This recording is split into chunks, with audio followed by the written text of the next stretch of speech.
ये हैं there about confidence interval and confidence limits.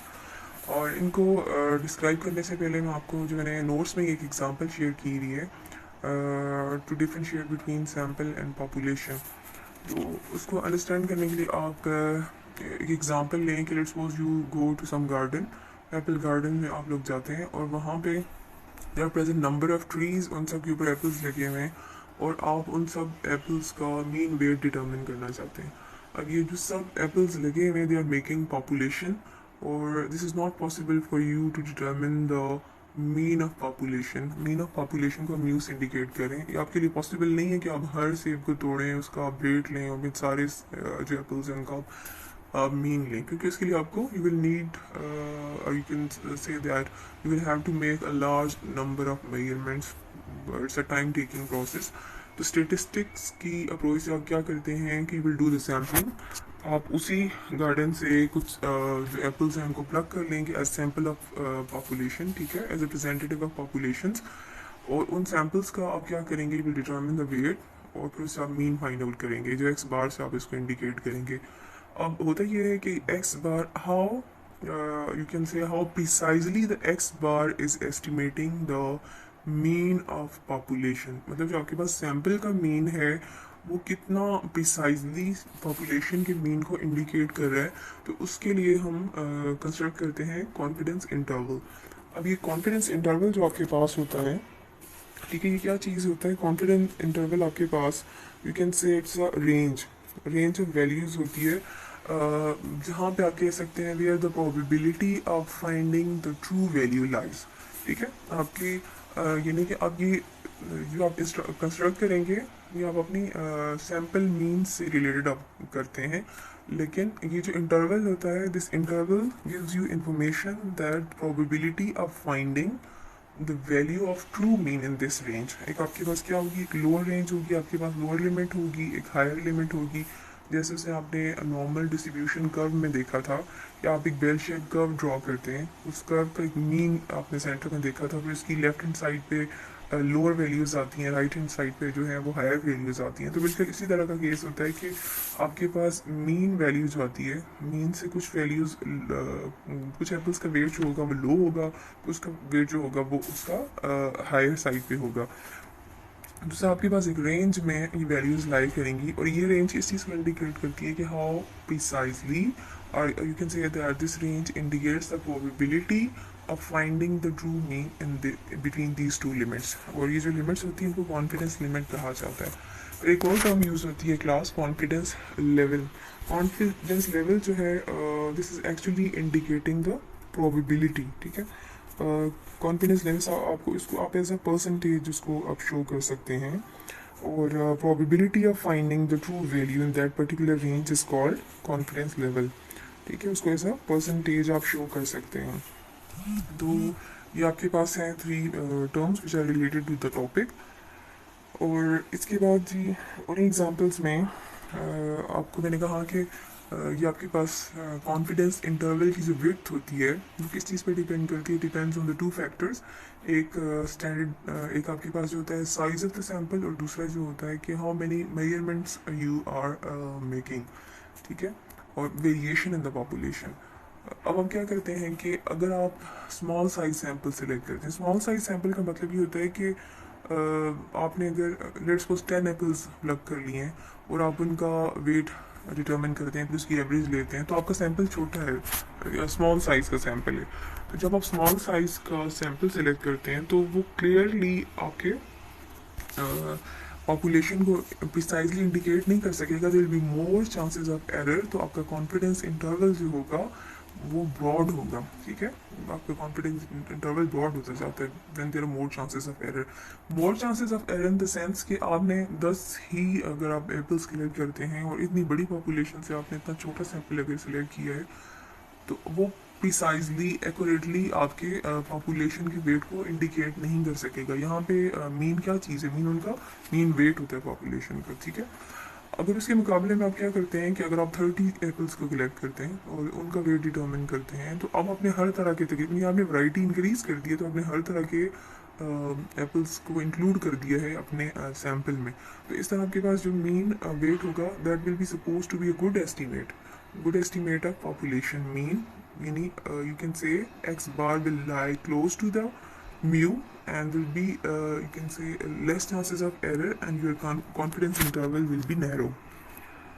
Variation in population, अब variation in population इस particular example में क्या मुराद हो सकती है कि जो उनका वेट है वो बहुत ज़्यादा एक दूसरे से वेरी कर रहा है, यानी कि कुछ आपके पास बहुत स्मॉल साइज एप्पल हैं, कुछ मीडियम साइज है, कुछ थोड़ा सा लार्ज साइज के हैं। तो उनका वेट जब वेरी करेगा तो उसी से आपने सैम्पल्स कलेक्ट किए हुए हैं, तो अब देखें जो आपने सैम्पल सेलेक्ट किए हुए हो उसमें भी वेरिएशन आएगी ना, उसमें स्मॉल साइज लार्ज साइज इस तरह आपके पास वेरिएशन है। जब वेरिएशन पॉपुलेशन में ज़्यादा होती है तो आपका सैम्पल भी वेरिएंट हो जाता है। तो जब सैम्पल वेरिएंट है मीन्स के the weight of one apple is not lying close to the weight of the other apple, and same is the case with the second and the third apple. तो जो variation ज़्यादा है, when there are more variation there are more chances of errors, and then again the confidence interval will be wide. जितना narrow होगा इसका मतलब ये होगा कि आपकी जो वैल्यूज़ होती हैं mean of the sample lies close to the mean of the population, तो ये उसकी कॉन्फिडेंस इंटरवल की जो विड्थ होती है वो डिपेंड करती है इन 2 फैक्टर्स पे। अच्छा, फिर क्लास आगे जिसका फार्मूला यूज़ होता है, फार्मूला में आप देखते हैं कि एक्स बार और कुछ बुक्स में यानी कुछ बुक्स में है ये X bar plus minus G और आगे जो है वो alpha standard deviation of population, या जो साइन होता है standard deviation of population sigma sign. Okay, और अगर एस होगा तो ये स्टैंडर्ड डेविएशन ऑफ सैंपल को शो करता है। ठीक है, अब कहीं पे जो टी टेस्ट आप देखेंगे, मे बी आप नेट पे भी सर्च करें या रिलेटेड वीडियोस देखें तो कहीं पे टी लिखा होगा, कहीं पे जी लिखा होगा। ठीक है, तो टी टेस्ट और जी टेस्ट हम आगे सिग्निफिकेंस टेस्ट में जाके डिस्कस करेंगे। वैसे डिफरेंस इन दोनों में ये होता है कि जैसे आप जी टेस्ट को अगर आप ले लेते हैं, this is showing the difference of mean of sample and mean of population divided by standard deviation of population, ये आपके पास जी होता है। लेकिन अगर आप इसी फार्मूला में difference of mean of sample and mean of population divided by standard deviation of sample कर देंगे तो ये आपके पास टी टेस्ट हो जाता है। ठीक है, तो ये इनमें डिफरेंस होता है। और फिर मैं इन्हीं ग्राफ्स को अगर आप देखिए तो graph it has been plotted between relative frequency, ठीक है, रिलेटिव फ्रीक्वेंसी और यहाँ पे वैसे जैसे नॉर्मल डिस्ट्रीब्यूशन में आप लोग डेविएशन फ्रॉम द मीन किया करते थे, और रिलेटिव फ्रीक्वेंसी आपके पास क्या चीज़ होती है कि if you have for example an आपके पास होता है नंबर ऑफ मेजरमेंट्स मेड, अगर आपके पास 100 आप उसी सैम्पल साइज अगर आपके पास 100 है, 100 मेजरमेंट्स आप लेते हैं, अगर आप एनालिटिकल किसी टाइट्रेशन या किसी भी और मेजरमेंट्स की बात करें, तो अगर आपके पास number of measurements made are 100, तो वाई आपके पास जो है क्योंकि मैंने एप्पल्स वाली एग्जांपल को लिया हुआ है, तो यहाँ पे हम ये देख सकते हैं कि आपके पास 100 एप्पल्स अगर टोटल हैं तो उनमें से कितने एप्पल्स हैं, उन 100 एप्पल्स में कितने एप्पल्स हैं जिनका वेट जो है वो 10 ग्राम्स है, जिनका वेट 20 ग्राम्स है, 30 ग्राम्स है। तो जितना वेट की अक्रेंस के चांसेस लेस होंगे तो ये आपके पास इस तरह वो बेस लाइन से करीब आएंगी। लेकिन जो पीक इंडिकेट कर रही होती है, इसका मतलब ये है कि the most frequently occurring weight जो उसका होगा, जो उसमें सबसे ज़्यादा जिसकी फ्रीक्वेंसी ऑफ अकरेंस होगी वो ये पीक को इंडिकेट कर रही होगी। तो ये आपके पास होता है frequency, relative frequency of occurrence means कि how many apples out of total number of apples they have the chances of occurrence in this particular range. Okay. इसके चलिए 95% पे मैंने आपको लिमिट्स बताई थी जी, 95% पे it's near to -2 and +2 means the range is between approximately -2 and +2, exactly नहीं है 1.96 है, तो मैं रफली इसको ये कह रही हूँ। तो कॉन्फिडेंस इंटरवल जो है ये ब्रॉड होता जा रहा है। कॉन्फिडेंस इंटरवल के ब्रॉड होने का ये मतलब नहीं है कि आप मोर कॉन्फिडेंट हैं कि आपका डेटा प्रिसाइज है।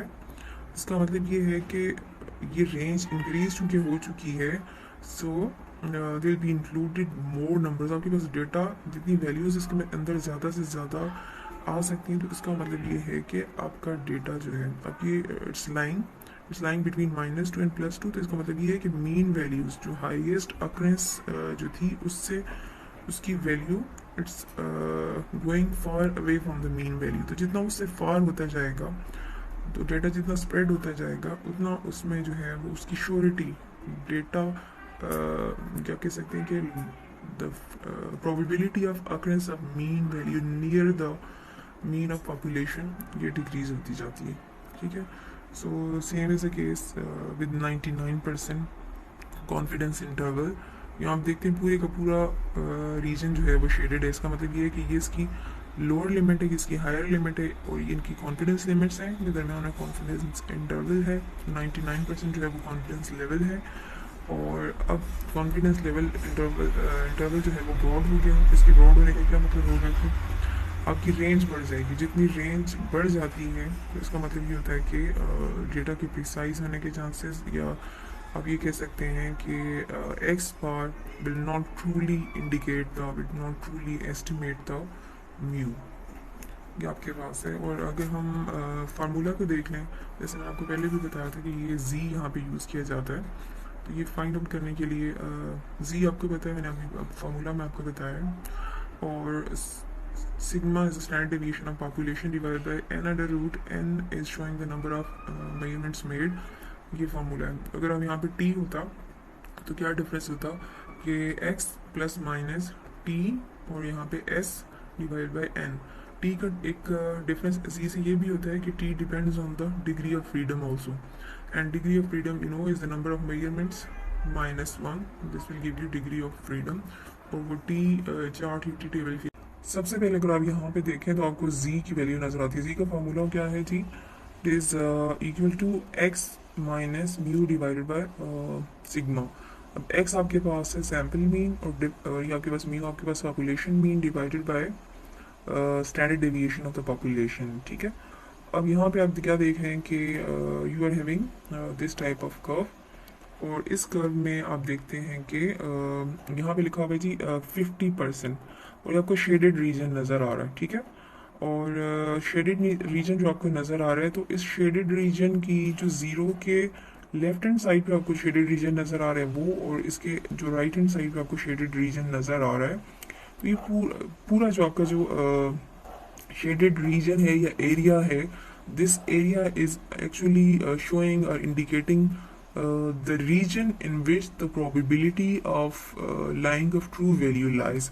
अब ये ट्रू वैल्यू जो है इस स्मॉल कॉन्फिडेंस इंटरवल, अब देखिए कॉन्फिडेंस इंटरवल यहाँ पे आपके पास स्मॉल है, ये जो शेडेड रीजन है ये आपका कॉन्फिडेंस इंटरवल इंडिकेट कर रहा है, और जो इसकी लेफ्ट हैंड साइड पे, जीरो की लेफ्ट हैंड साइड पे इसकी लोअर लिमिट है, और इसके राइट हैंड साइड पे इसकी हायर लिमिट है। मतलब ये रेंज जो है, ये कॉन्फिडेंस, ये इसकी लिमिट्स हैं, ये लिमिट और ये लिमिट, और इन लिमिट्स के दरमियान में जो एरिया है दिस इज कॉन्फिडेंस इंटरवल। ठीक है, और कॉन्फिडेंस इंटरवल के ऊपर जो परसेंटेज लिखी हुई है ना 50%, दिस इज कॉन्फिडेंस लेवल, जिसको एज अ परसेंटेज शो किया जाता है which gives you the probability. Probability in the sense कि 50% प्रोबेबिलिटी है। ठीक है, 50% प्रोबेबिलिटी है, ये likelihood of finding the value of mean in this region. तो ये नैरो कॉन्फिडेंस इंटरवल है। नैरो कॉन्फिडेंस इंटरवल का मतलब ये होता है कि यू आर प्रिटी श्योर कि इसी रेंज में आपकी ट्रू वैल्यू लाई करेगी। तो अब देखिए जब कॉन्फिडेंस इंटरवल स्मॉल होगा, the values will be more closer to the mean value. तो इसका मतलब ये होगा कि आप ज़्यादा प्रिसाइज आपके पास जो डेटा होता होगा उसका इंडिकेट करता है। अब यहाँ पे अगर आप देखें, यू आर सीइंग माइनस 0.67, ठीक है, sigma, and then plus 0.67 sigma, ये उसकी लिमिट्स को शो कर रहा है। ठीक है, अब अगर आपको याद हो कि पहले हमने जो किया था स्टैंडर्ड डेविएशन नॉर्मल डिस्ट्रीब्यूशन में, तो वहाँ पे 1 standard deviation, -1 and +1 standard deviation पे मैंने आपसे कहा था कि 60% chances of occurrence are there. ठीक है, 1 स्टैंडर्ड डेविएशन -1 से +1 की रेंज में 68% आपने कहा था, 34% मीन के एक साइड पे, 34% दूसरे साइड पे। तो अगर देखें जी 68% पे हमने कहा, तो 68% आप जो आपके पास वैल्यू आ रही थी स्टैंडर्ड डेविएशन की, वो किस पे आ रही थी? -1 एंड +1 के दरमियान में। अब ये -1 जो कि -0.67, तो ये लेस देन 1 है ना, लेस देन 1 है, तो ये 60% नहीं होगा बल्कि ये 50% को इंडिकेट कर रहा है, यानी 60 50% chances or probability is the data will lie, the true value will lie in this region. इससे रिलेटेड एक टेबल भी होता है, ठीक है। अब देखें कि अगर आपके पास z की वैल्यू कितनी हो, 0.67 हो, तो इसका मतलब ये होता है कि your 50%, your confidence level will be 50%। 50%। इसी तरह अगर उसकी वैल्यू जो होगी, अब यहाँ से आप देख सकते हैं, अगर आपके पास z की वैल्यू 1 होती तो इसका मतलब ये कि आपका कॉन्फिडेंस लेवल जो है वो 68% होता। सिमिलरली यू कैन सी, जो ज़्यादा यूज़ होते हैं 95 को मैं डिस्कस कर लेती हूँ, कि अगर आपके पास वैल्यूज़ z की वैल्यू है 1.96, तो इसका मतलब ये है कि आपका कॉन्फिडेंस इंटरवल की जो विड्थ होगी, उसका जो शेडेड रीजन होगा वो 95% होगा। और 99 ज़्यादा यूज़ होगा तो 2.58 होगा अगर आपके पास, तो 99% कॉन्फिडेंस इंटरवल लेवल आपका होगा। सेकेंड फिगर को अगर आप देख लें, okay, you can see that here the value of z is, यहाँ इसको आप स्टैंडर्ड डेविएशन की तरह ही कंसिडर कर सकते हैं जैसे आपने नॉर्मल डिस्ट्रीब्यूशन में किया था, ठीक है। अब यहाँ पे आप देखें शेडेड रीजन का ना एरिया बढ़ चुका है, तो इसका मतलब ये कि कॉन्फिडेंस इंटरवल की विड्थ बढ़ चुकी है। तो जब कॉन्फिडेंस इंटरवल की विड्थ बढ़ती है तो उसमें बहुत सी वैल्यूज़ आ जाती हैं, तो जब बहुत सी वैल्यूज़ आ जाएंगी, रेंज बढ़ गई है, there are more chances of accommodation of numbers in this area. तो इसका इसका मतलब ये होता है कि आपका श्योरिटी लेवल डाउन हो रहा है जैसे जैसे इसकी विड्थ इंक्रीज हो रही है, तो जब आपके पास व्हेन इट इज़ -1.28 डेविएशन, तो यहाँ पे हम चेक करेंगे -1.28 पे हम कितने परसेंट कॉन्फिडेंट होते हैं, 80%। तो इस तरह कॉन्फिडेंस लेवल 80% होगा। अभी मैंने आपको 90% पे कितना जी, यहाँ पे आप चेक कर सकते हैं 90%, ओके 90%, 1.96,